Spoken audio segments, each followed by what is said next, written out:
ஒரு வசனத்தை நம்ம வாசிக்க போகிறோம். ரோமருக்கு எழுதின நிருபம் 5ஆம் அதிகாரம். இன்றைக்கு இந்த மாதம் கர்த்தர் நமக்கு கொடுத்த ஒரு அன்பின் வாக்கு தர்த்தம் என்ன அப்படின்னு சொல்லி நம்ம வாசிக்க போகிறோம். 5ஆம் அதிகாரம் அதனுடைய 8வது வசனத்தை நம்ம வாசிக்கலாம். நாம் பாவிகளாய் இருக்கையில் கிறிஸ்து நமக்காக மரித்ததினாலே தேவன் நம்மேல் வைத்த தமது அன்பை விளங்க பண்ணுகிறார். இந்த மாதம் கர்த்தர் கொடுத்த வாக்கு தத்துவம் என்ன அப்படின்னு பார்த்தீங்கன்னா, அவர் தம்முடைய அன்பை நம்மக்கிட்ட என்ன பண்ண போகிறாராம்? விளங்க பண்ண போகிறார். அந்த அன்பை விளங்க பண்ணுகிறார். அதை நம்ம பார்க்க போகிறோம். அதை நம்ம ப்ரெசண்ட்டாக இந்த காலத்தில் தான் அதை விளங்க பண்ணுறாரு, நம்ம பார்க்கணும் அப்படின்றது தான் இந்த வசனத்தினுடைய ஆழமான ஒரு கருத்தாக இருக்கிறது. பாருங்கள், நாம் பாவிகளாய் இருக்கையில் கிறிஸ்து நமக்காக மரித்ததினாலே தேவன் நம்மேல் வைத்த தமது அன்பை விளங்க பண்ணுகிறார். அதாவது விளங்க பண்ணுகிறார் என்றுதான் ரொம்ப முக்கியம். நம்மேல் அன்பு வச்சிருக்கிறாரு, அதை விளங்க பண்ணுறார். அதை நான் இந்த விதத்திலே உங்களுக்கு நான் என்ன பண்ணுறேன், உங்கள் மீது அன்பாக இருக்கிறேன் அப்படின்றத விளங்க பண்ணுறார். விளங்க பண்ணுறதுன்னா செயலாற்றுகிறார். அதை கிரியிலே காண்பிக்கிறார். அந்த அன்பை விளங்க பண்ணுகிறார். அன்பாக இருக்கிறேன் அப்படின்னு சொல்கிறதில்ல. தேவன் அன்பாகவே இருக்கிறார். எல்லா மனுஷனுக்கும் தேவன் அன்பாக இருக்கிறார். ஆனால் நமக்கு அதை என்ன பண்ணுறாருன்னா விளங்க பண்ணுகிறார். விளங்க பண்ணுகிறார். அப்போ அவருடைய அன்பு விளங்குச்சுன்னா, அவருடைய அன்பு உங்கள் குடும்பத்தில் விளங்குச்சுன்னா, அவருடைய அன்பு உங்கள் வாழ்க்கையில் விளங்குச்சுன்னா எப்படி இருக்கும் அப்படின்றத கொஞ்சம் நம்ம யோசிக்கணும். தேவனுடைய அன்பை எப்படி விளங்க பண்ணாரா? சாதாரணமாய் ஆண்டவர் தேவனுடைய அன்பை விளங்க பண்ணவில்லை. மரணத்தின் மூலமாக அவர் நம் பாவிகளாய் இருக்கையில் அவர் நமக்காக மரித்ததுனால ஒரு மரணத்தின் மூலமாக அவருடைய அன்பை நமக்கு என்ன பண்றாரு? கொடுக்கிறாரு. அதை விளங்க பண்றார்.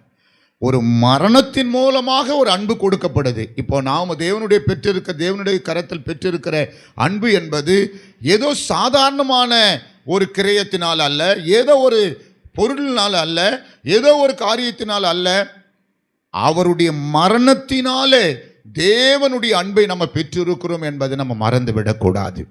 ஒரு மரணத்தின் மூலமாக ஒரு அன்பு கிடைக்கப்பட்டிருக்கிறது. ஏதோ ஒரு சாதாரணமான ஒரு பொருள் மூலமாகவோ, இல்லை சாதாரணமான ஒரு காரியத்தின் மூலமாகவோ, இல்லை ஏதோ ஒரு கிரயத்தின் மூலமாக அல்ல, இயேசு கிறிஸ்துனுடைய ஜீவன் மூலமாக, அவருடைய மரணத்தின் வழியாக அவருடைய அன்பை நாம் என்ன பண்ணியிருக்கிறோம்? பெற்றிருக்கிறோம். ஆமென் சொல்லுங்களேன். அப்போ தேவன் சாதாரணமாக அன்பை விளங்க பண்ணலை, அவருடைய மரணத்தின் மூலமாய் அன்பை விளங்க பண்ணியிருக்கிறார். அப்போ அந்த மரணத்தின் மூலமாய் விளங்க பண்ணின அன்பு எப்படிப்பட்டது அப்படின்னு சொன்னால், நாம் பாவிகளாக இருக்கிறோம். நாம் அவரை அறியாதவர்களாக இருந்தோம், அவரை தெரியாதவர்களாக இருந்தோம், நம்முடைய கண்கள் குருடாக்கப்பட்டவர்களாய் பாவம் செய்து கொண்டிருந்தவர்களாக இருந்தோம். பாவம் நம்மை கொல்லுகிறதா இருந்தது. ஆனால் அந்த பாவத்தை போக்கும் பலியாக இயேசு மரித்து அந்த மரணத்தின் மூலமாக பாவத்தை எடுத்துவிட்டு அன்பை நமக்கு விளங்க பண்ணியிருக்கிறார் என்று வேதம் சொல்லுகிறது. அப்போ தேவனுடைய அன்பு எப்படிப்பட்டது?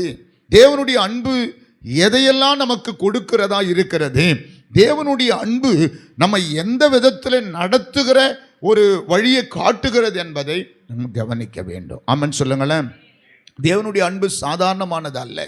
அந்த அன்பு என்பது எப்படிப்பட்டதாக இருக்கிறது என்பதை குறித்து கொஞ்சம் நம்ம கவனித்து பார்த்தோம் என்று சொன்னால், தேவன் ஒவ்வொரு மனிதனிடத்திலையும் அன்பு செலுத்தியிருப்பதை, அந்த அன்பை பார்க்கிற போது அந்த அன்பு எப்படிப்பட்டதாக இருக்கிறது என்பது நமக்கு நல்லாவே தெரியும். ஆமென் சொல்லுங்களேன். சொல்லுங்களே லோயா. ஒரு பாவியான ஒரு பெண்ணை எல்லாரும் துரத்தி கொண்டு இயேசுனுடைய பாதத்தில் நிறுத்தி, இவள் கையும் களவுமா பாவம் செய்ததை நாங்கள் பார்த்தோம், நாங்கள் கல்லெறிந்து இவளை கொல்ல வேண்டும் என்று சொல்லி நியாயப்பிரமாண புஸ்தகம் சொல்லுகிறது.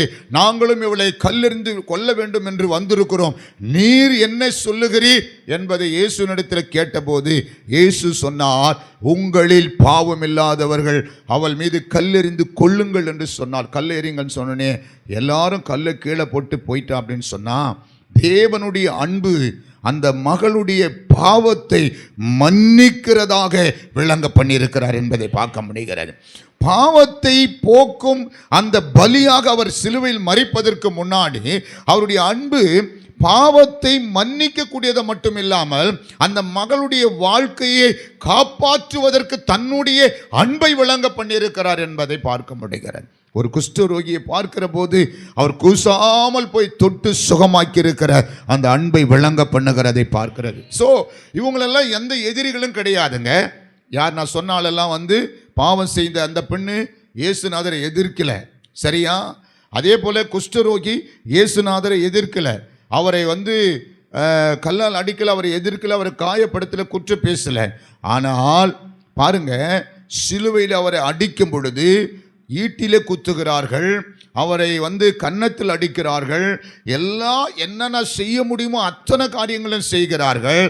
ஆனால் அப்படிப்பட்ட சத்துருவை கூட தேவனுடைய அன்பு நேசிக்கிறதாக இருக்கிறது என்பதை பார்க்கும்போது அவர் எதிரிகளையும் நேசித்திருக்கிறார் என்பதை நம்ம பார்க்க முடிகிறது. அப்போ இயேசுவினுடைய அன்பு எப்படிப்பட்டது?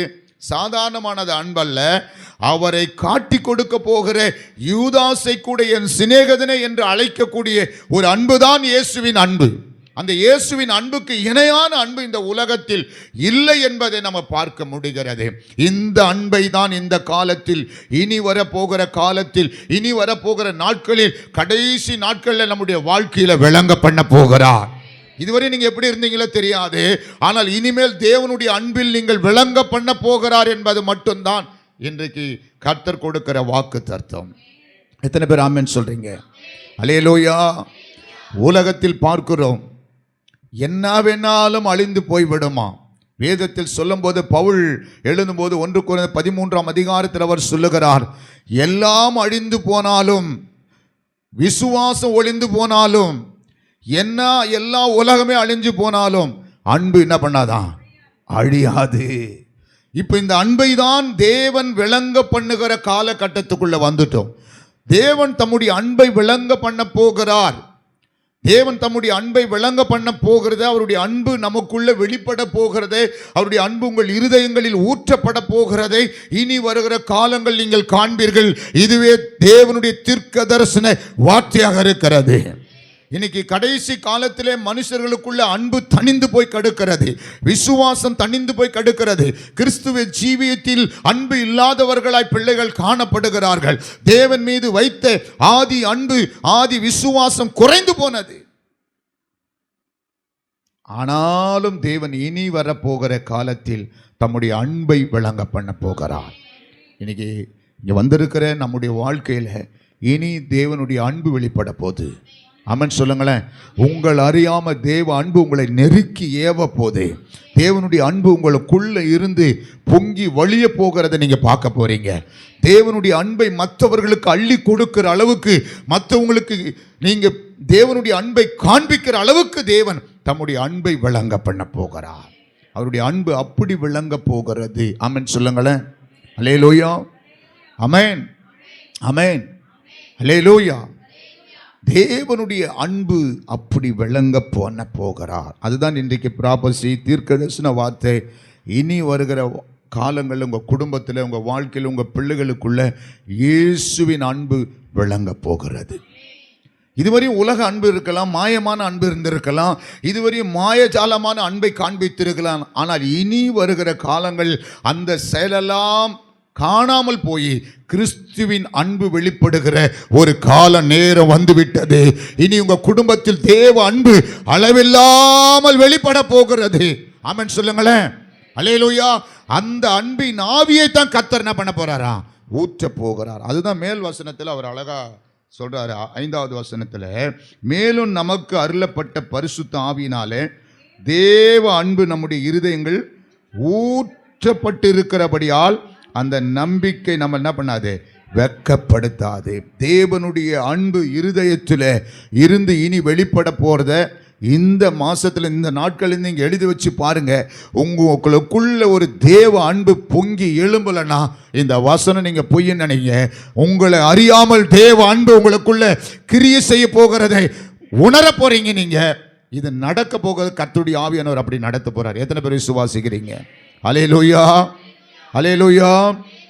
தேவனுக்காக நீங்கள் செயலாற்ற போறீங்க, தேவனுக்காக நீங்க பிரகாசிக்க போறீங்க, தேவ அன்புக்காக எதையும் செய்ய முன்வர போறீங்க. அப்படிப்பட்ட ஒரு காலத்தை கர்த்தர் கொண்டு வந்திருக்கிறார். அவருடைய அன்பை தம்முடைய மரணத்தின் மூலமாய் விளங்க பண்ண போகிறார். ஆமென் சொல்லுங்களேன். விளங்க பண்ணியிருக்கிறார், இனிமேல் விளங்கும் என்று கர்த்தர் சொல்லுகிறார். அதிகமாய் விளங்கும். தேவனுடைய அன்பை நாம் அதிகமாக வாழ்க்கையில் பார்ப்பீங்க. இதுவரையும் ஒருவேளை நீங்கள் ஒருவர் மேலே ஒருவர் கசப்பாக இருந்திருக்கலாம், உங்கள் பிள்ளைங்க மேலே கசப்பாக இருந்திருக்கலாம், ஒருவேளை உங்கள் குடும்பத்தின் மேலே கசப்பாக இருந்திருக்கலாம், வேறு யார் மீதோ நீங்கள் கசப்பாக இருந்திருக்கலாம். இன்றைக்கு கர்த்தர் சொல்லுகிற வார்த்தை என்ன தெரியுமா? தம்முடைய அன்பை அவர் விளங்க பண்ண போகிறார். அவர் மரணத்தின் வழியாக ஊற்றி கொடுத்து அந்த அன்பு விளங்க பண்ண போகிறது. அன்பு தான் ஜெயிக்க போகுது. எத்தனை பேர் ஆமென் சொல்கிறீங்க? அன்பு பெரியது. இந்த உலகத்தில் எதுங்க பெருசு? அன்பு தாங்க பெருசு. அன்பு தான் பெருசு. ஆமென். அந்த வாசிங்க 1 கொரிந்தியர் கடைசி 13ஆம் அதிகாரம் கடைசி வசனம் வாசிங்க பார்க்கலாம். இப்பொழுது விசுவாசம், நம்பிக்கை, அன்பு 3 நிலைத்திருக்கிறது. இவைகளில் எது பெருசுங்க? அன்பே பெரியது. ஆமென் சொல்லுங்களேன். பெரியது தான் ஜெயிக்கும். ஆமென் சொல்லுங்களேன்.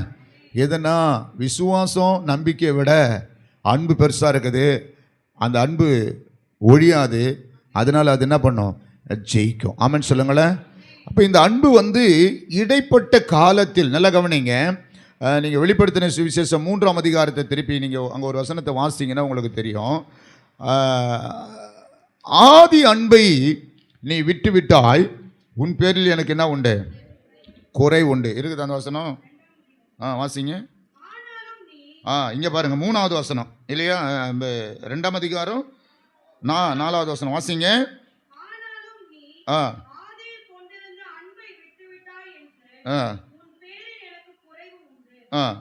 ஆகையால்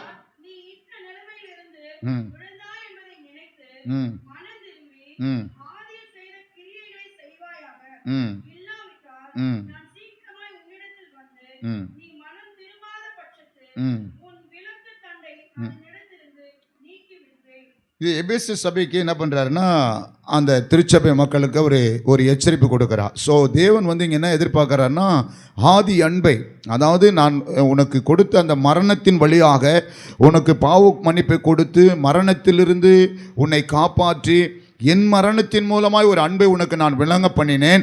அந்த ஆதி அன்பை நீ என்ன பண்ண? விட்டுட்டேன்றார். அன்பு இல்லாத இல்லைன்னு சொல்ல, ஆதி அன்பை நீ என்ன பண்ணிட்ட?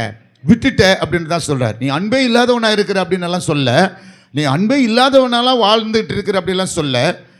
நீ என் மேலே அன்பை தான் இருந்த, ஆனால் அந்த ஆதி அன்பை நீ என்ன பண்ணிட்ட? விட்டுட்ட. அதனால உன் பேரில் எனக்கு ஒரு குறை உண்டு. ஆனால் திரும்பவும் நீ மனம் திரும்பிட்டா விளக்கத்தண்டு அணையாது. அப்போ என்ன சொல்றார் பாருங்க, அந்த அன்புக்கு ஒரு சான்ஸ் கொடுக்குறார் பாருங்க. என்ன சொல்றாருன்னா, அந்த அன்பு எப்படியும் ஒளிஞ்சு போயிடக்கூடாதுன்றதுக்காக தான் அந்த அன்பு மீண்டும் பிரகாசிக்கப்பட வேண்டும் என்பதற்கு தான் அந்த சான்ஸை கொடுக்குறார் அவர், அந்த வெளிப்பாடு கொடுக்குறார்.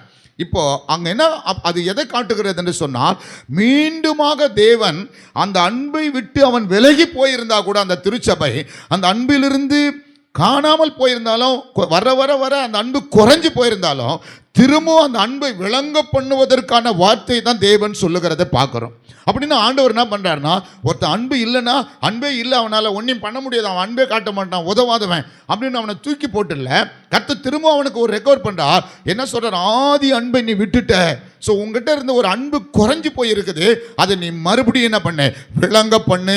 அதற்கு விளங்க பண்ணுவதற்கு நீ மனம் திரும்புன்னு சொல்கிறார். நான் உனக்கு ஹெல்ப் பண்ணுறேன் அப்படின்றார். அப்போ என்னன்னா, தேவன் எப்பொழுதும் அவர் நம் பாவிகளாக இருக்கும்போது நமக்காக அவர் சிலுவையில் மரித்து நமக்காக ரத்தம் சிந்தி நம் மீது வச்ச அன்பு, அந்த அன்பை நம்ம விட்டு விலகிடக்கூடாது என்பதற்காக அவர் நம் மீது அன்பாக இருக்கிறது மட்டுமல்ல, திரும்பவும் அந்த அன்பை நமக்குள்ளே விளங்க பண்ணுவதற்கான காரியங்களை கர்த்தர் செய்கிறார். அந்த அன்பை மறுபடியும் நமக்கு கொடுப்பதற்காக அந்த காரியத்தை செய்கிறார். ஒரு ஆமென் சொல்லுங்களேன். என்னதான் பணம் பொருள் எவ்வளோதான் வீட்டில் செல்வாக்காக இருந்தாலும் அன்பு இல்லாமல் வாழ்ந்தா அந்த பணத்துக்கும் அந்த பொருளுக்கும் அந்த வீட்டுக்கும் அந்த காரியங்களுக்கும் மதிப்பே கிடையாது. அன்பு தான் ஒரு மனுஷனுக்கு பிரதிபலிக்கக்கூடிய ஒரு மிகப்பெரிய அவனுடைய குண அதிசயத்தை, அவனுடைய பொருளாதாரத்தினுடைய மதிப்புகளை, அவனுடைய செல்வாக்குகளை எல்லாம் வெளிப்படுத்துகிறது அன்பு மட்டும்தான். எத்தனை பேருக்கு வழங்குது? அல்லேலூயா சொல்லுங்களேன். அதாவது இப்போ எனக்கு உதாரணத்துக்கு ஒரு காரியம் சொல்கிறேன். எனக்கு நல்ல ஒரு பங்களா இருக்குது, சொத்து இருக்குது, பல கோடி ரூபாய் சொத்து இருக்குது எனக்கு, சரிங்களா? எல்லாமே இருக்குது, எல்லாம் இருக்குது, எனக்கு ஒரு குறைவும் கிடையாது. ஆனால் பார்க்குற ஒருத்தங்கிட்ட கூட அன்பாக பேச மாட்டேன், அன்பை காட்ட மாட்டேன், அன்பு செலுத்த மாட்டேன், இது பண்ண மாட்டேன் அப்படின்னு சொன்னால் இவ்வளோ பொருள் இருந்தாலும் எனக்கு என்ன பேர் வரும்? அவன் முரணை, அவன் யாருக்கும் ஒரு 10 பைசா டீ வாங்கி தர மாட்டான், ஒரு 10 பைசா செலவு பண்ண மாட்டான், கஞ்ச பேசினாரி. எல்லாம் இருக்குதுங்க, பங்களா இருக்குது, கார் இருக்குது, எல்லாம் இருக்குது, ஆல்ரவுண்ட் எல்லாம் சொத்து இருக்குது. ஆனால் எப்படி வரும்? இது எல்லாமே என்னிடத்தில் அன்பு இல்லாதனால அத்தனை பொருட்களுக்கும் ஒரு மதிப்பு இல்லாமல் ஒரு காரியமாக போயிடுது. இது எதை காட்டுகிறது என்று சொன்னால் என்னிடத்தில் அன்பு இல்லை. இப்போ அதே நான் பார்க்கும்போது எல்லா பொருளும் இருக்குது, பணம் இருக்குது, வீடு இருக்குது, ஆஸ்தி இருக்குது, கார் இருக்குது, எல்லாம் இருக்குது. நான் பார்க்குற எல்லாருக்கும் ஸ்தோத்திரம் சொல்கிறேன், எல்லாரும் பார்க்குறதுக்கு அன்பாக இருக்கிறேன். ஒரு ஏழையை பார்க்கும்போது எதோ கொடுக்குறேன், ஒரு கடங்க ஒரு ஒரு ஒரு ஒரு பசி உள்ளவனுக்கு ஆகாரம் கொடுக்குறேன். அப்படின்ற பட்சத்தில் இப்போது நான் வைத்திருக்கிற பங்களாவுக்கும் காருக்கும் உயிர் இருக்கிறது, அதற்கும் ஒரு மேன்மை உண்டாகிறது. இது எதை காட்டுகிறதுன்னு சொன்னால் அதுக்கு இருக்கிற அந்த காரியம் என் அன்பு தான் காட்டுகிறது, என்னுடைய செயல் தான் காட்டுகிறது. அப்போ என்னன்னா, நமக்கு என்னதான் இருந்தாலும் அன்பு விராவிட்டால் எப்படி தான் வெள்ளை அடிக்கப்பட்ட சுவரன்றாரு. ரெண்டாவது என்ன சொல்றாரு? வெங்கலம் எடுக்கிற அந்த அதாவது ஓசை, அதான் என்ன அன்பு இராவிட்டால் அந்த அந்த அந்த லிஸ்ட்டு எப்படி போட்டு வராரு பாருங்க பவுல். அதெல்லாம் நீங்கள் அந்த 13ஆம் அதிகாரத்தை 1 கொரிந்தியர் 13ஆம் அதிகாரத்தில் ஒரு 2-3 வசனங்களை வாசிங்களேன். அங்கே சொல்லப்படுது பாருங்க, வாசிங்க முடிச்சிடலாம். 1 கொரிந்தியர் 13ஆம் அதிகாரம் 1-2-3 வசனங்களை வாசிங்க. அவரும் அதான் சொல்றாரு. அன்பு எனக்கு இல்லைன்னா எப்படி ஆயிடுவேன்? சத்தமிடுகிற வெங்கலம் போலவும் ஓசையிடுகிற கைத்தாளம் போலவும் இருப்பேன். இதுதான்.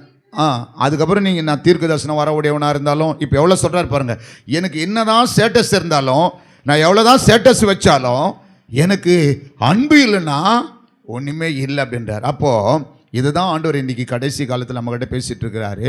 நான் என் திருச்சபை பிள்ளைகளுக்கு, நான் தெரிந்து கொள்ளப்பட்ட மக்களுக்கு திரும்பவும் அன்பை விளங்க பண்ண போகிறேன். ஆமென் சொல்லுங்களேன். நம்ம மரண நாளை மாத்திரம் கொண்டாடுகிறது அல்ல, அந்த மரணத்தின் மூலமாய் தேவன் விளங்க பண்ணின அன்பை நம்ம கொண்டாடுகிறவர்களா இருக்க வேண்டும்.